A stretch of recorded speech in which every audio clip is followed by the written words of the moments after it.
അത് നമ്മളെ വല്ലാതെ വേദനിപ്പിച്ച സംഭവങ്ങൾ ധാരാളമുണ്ട്.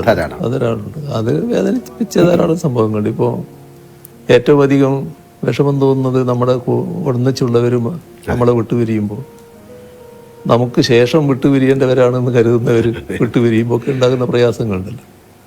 അതിപ്പോൾ പരസ്യമായിട്ട് തന്നെ പ്രകടമായതാണ്. കോടിയേരി ബാലകൃഷ്ണൻ്റെ ആ അനുശോചന യോഗത്തിൽ സംസാരിക്കാൻ, ആ സംസാരം പൂർത്തിയാക്കാൻ എനിക്ക് കഴിഞ്ഞില്ല.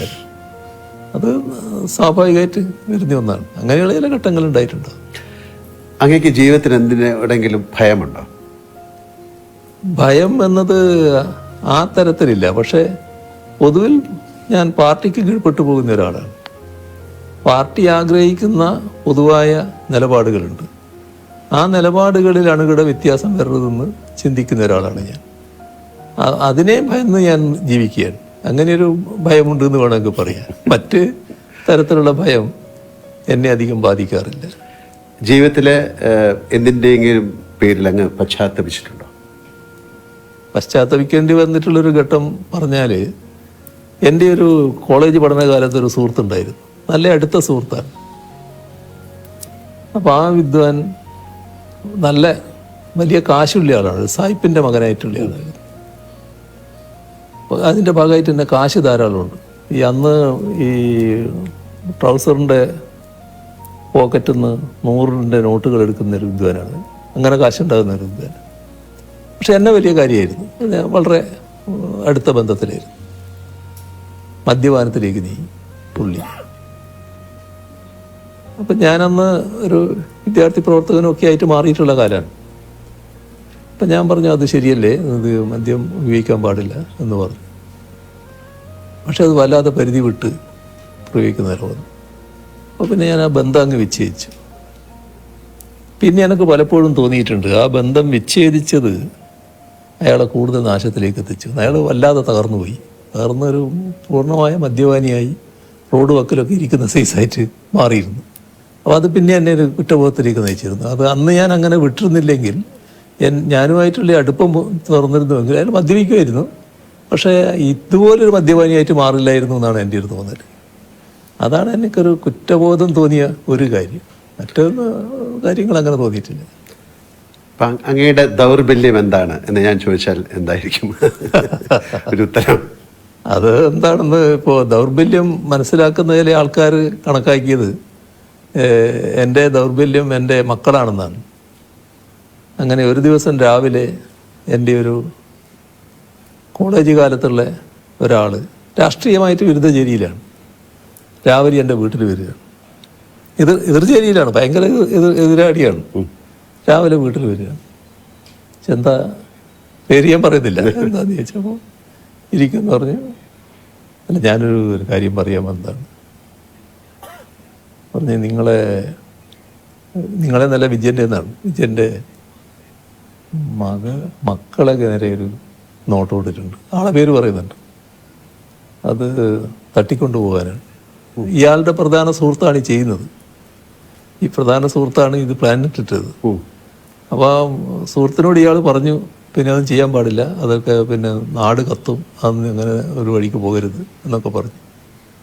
പക്ഷേ അവനായതുകൊണ്ട് എനിക്ക് ഉറപ്പില്ല, ചിലപ്പോൾ നടന്നേക്കാം. അപ്പോൾ ഞാൻ ചിരിച്ചു. അല്ല, നിങ്ങൾ ചിരിക്കുക ചെയ്യാന്ന് എനിക്കറിയാം, എന്നാലും ഇത് ശ്രദ്ധിക്കേണ്ട ഒരു കാര്യമാണ്. എന്ത് ശ്രദ്ധിക്കാനാണ്? ഞാൻ എന്ത് ശ്രദ്ധിക്കും? ഭാര്യയോട് പറയാൻ പറ്റുമോ? പറഞ്ഞാൽ പിന്നെ പിന്നെയുള്ള അവസ്ഥ എന്താണ്? ഈ കുട്ടികളോട് പറയാൻ പറ്റൂ? അത് പിന്നെ വരുന്നിടത്ത് കാണാൻ നോക്കൽ മാത്രമേ പറ്റൂ. അപ്പോൾ ദൗർബല്യം എന്നുള്ളത് മറ്റുള്ളവരാണല്ലോ വിലയിരുത്തുന്നത്. അങ്ങനെ കണ്ടത് കുട്ടികളാണ് ദൗർബല്യം എന്നുള്ള മട്ടിലാണ്. സംഭവ ബഹുലമായ ജീവിതമാണ് അങ്ങ് കടന്നു പോകുന്നത്. എപ്പോഴെങ്കിലും തളർന്നു പോയ നിമിഷങ്ങളുണ്ടായിട്ടുണ്ടോ? ഒരു ഘട്ടത്തിലും അങ്ങനെ തളർന്നു പോയിട്ടില്ല. കാരണം തളരാൻ വേണ്ടിയുള്ള തളർത്താൻ വേണ്ടിയുള്ള ഒരുപാട് ശ്രമങ്ങൾ ഉണ്ടായിട്ടുണ്ടെങ്കിലും ആ ഘട്ടത്തിലൊക്കെ എൻ്റെ വിശ്വാസം പാർട്ടിയിലാണല്ലോ. പാർട്ടിയോടാണല്ലോ എൻ്റെ ഏറ്റവും വലിയ കൂറ്. അപ്പോൾ പാർട്ടിയുടെ ഭാഗമായിട്ടാണ് ഞാൻ നിൽക്കുന്നത് എന്നുള്ളത് ഒരു കരുത്തോടെ നിൽക്കാൻ എന്നെ പ്രേരിപ്പിച്ചിട്ടുണ്ട്. ഈ ഉയരങ്ങളിലേക്ക് എത്തുന്നതിനൊപ്പം ഏകാന്തതയും നമ്മെ വലയം ചെയ്യും എന്ന് ഞാൻ കേട്ടിട്ടുണ്ട്. അങ്ങേക്ക് ഏകാന്തത അനുഭവപ്പെടാറുണ്ടോ? അങ്ങനെയില്ല, ഏകാന്തത എന്ന തരത്തിലേക്കില്ല. പക്ഷേ ഒരു പ്രശ്നം എന്താന്ന് പറഞ്ഞാൽ പഴയ കാലത്ത് പോലെ ആളുകളുമായിട്ട് കൂടുതൽ ബന്ധപ്പെടാനും കൂടിയിരിക്കാനും സമയം ചെലവഴിക്കാനും ഒന്നും സമയം കിട്ടുന്നില്ല എന്നുള്ളൊരു തോന്നലുണ്ടാകാറുണ്ട്. പക്ഷേ നമ്മൾ ജീവിതത്തിൻ്റെ ഓരോ ഘട്ടമല്ലേ, ഓരോ ഘട്ടത്തിൽ നമ്മൾ നിർവഹിക്കേണ്ട ഉത്തരവാദിത്വം, ആ ഉത്തരവാദിത്വം നിർവഹിക്കലാണ് പ്രധാനം. ഞാൻ നേരത്തെ പറഞ്ഞ നിയോഗമില്ലേ, ഇന്നത് ചെയ്യുക എന്നൊരു നിയോഗത്തിലേക്ക് വന്നാൽ അത് ചെയ്യണമല്ലോ. അപ്പോൾ അതിൻ്റെ സമയം അതിനു വേണ്ടി പൂർണ്ണമായിട്ട് അർപ്പണബോധത്തോടെ ചെയ്യുക. നമുക്ക് അതിൻ്റെ ഭാഗമായിട്ട് സമയം കിട്ടുമെങ്കിൽ മാത്രം ആ സമയം ഉപയോഗിക്കുക. ആ നിലയാണ് ഞാൻ സ്വീകരിച്ചു പോകുന്നത്. ഒരു വല്ലാത്ത ഏകാന്തത അങ്ങനെ അനുഭവപ്പെടാറില്ല. പിന്നെ ഏകാന്തമായി പോയി, ഒറ്റക്കായി പോയി എന്നൊരു തോന്നലും എനിക്കൊരു ഘട്ടത്തിൽ ഉണ്ടാകാറില്ല. ഒറ്റയ്ക്ക് ഇരിക്കേണ്ടി വന്നാൽ അതിലൊരു വിഷമവും ഉണ്ടാകാറില്ല. അതാണ് ഏറ്റവും വലിയ പ്രധാനമായ കാര്യം എന്നാണ് എനിക്ക് തോന്നുന്നത്. ഒരു തരത്തിലുള്ള വിഷമവും ഉണ്ടാകാറില്ല. നമ്മുടെ പാട്ടിന്റെ കാര്യം ഓർമ്മയിലുണ്ടല്ലോ. ഞാനൊരു കാര്യം ചോദിക്കാം. അങ്ങയുടെ തിരക്കുകൾ ഞങ്ങൾക്കറിയാം. ഒരു ദിവസത്തേക്ക് അങ്ങേ ആരും തിരിച്ചറിയില്ലെന്നും മുഖ്യമന്ത്രി അല്ലെന്നും കരുതുക. കേരളത്തിലെ ഏത് സ്ഥലത്ത് പോയി സമാധാനമായിരുന്ന് ഒരു ചായ കുടിക്കാനാണ് അങ്ങ് ആഗ്രഹിക്കുന്നത്? അല്ല, അത് ഏറ്റവും ഏറ്റവും ഇഷ്ടപ്പെടുന്ന സ്ഥലം എൻ്റെ വീട് തന്നെയാണല്ലോ. അവിടെ പോയിരിക്കുക, സ്വസ്ഥമായിട്ടിരിക്കുക. അതൊരു മറ്റു തരത്തിൽ ബാധിക്കുന്ന കാര്യമല്ല. ഈ വലിയ തിരക്കുകൾ കഴിഞ്ഞിട്ട് എങ്ങനെ പോയിരിക്കും എന്നുള്ളത് അതൊരു വിഷയമേ അല്ല. അത് നല്ല നിലക്ക് പോകാൻ കഴിയുമെന്നാണ് എനിക്ക് തോന്നുന്നത്. അധികം ആർക്കും അറിയാത്ത ഭരിത പ്രിയനായ ശ്രീ പിണറായി വിജയൻ ഉണ്ടോ? അങ്ങനെയാണെങ്കിൽ ഭരിതം പറയുക അല്ലെങ്കിൽ ആസ്വദിക്കുകയൊക്കെ ചെയ്യാറുണ്ടോ? ഫലിതമായിട്ട് എൻ്റെ അടുത്തൊന്നും അധികം വരാറുണ്ടോ എന്നറിയില്ല. എന്നാൽ ഫലിതം ആസ്വദിക്കാറുണ്ട്. നല്ല നിലക്ക് നമ്മുടെ സുഹൃത്തുക്കളൊക്കെ ഇരിക്കുമ്പം പല ഫലിതങ്ങളും പറയുമല്ലോ, അതൊക്കെ നല്ല നിലക്ക് ആസ്വദിക്കാറുണ്ട്. ഏത് വിഷമഘട്ടത്തിലും അങ്ങേക്ക് മാറാത്ത ചിട്ടകളുണ്ടോ? അതായത് ശരി തെറ്റ് അങ്ങനെ യെസ് ഓർ നോ അങ്ങനെയൊക്കെ പറയുന്ന ഒരാളാണെന്ന് ഞാൻ കേട്ടിട്ടുണ്ട്. അത് ഏത് വിഷമഘട്ടത്തിലും അത് മാറില്ല.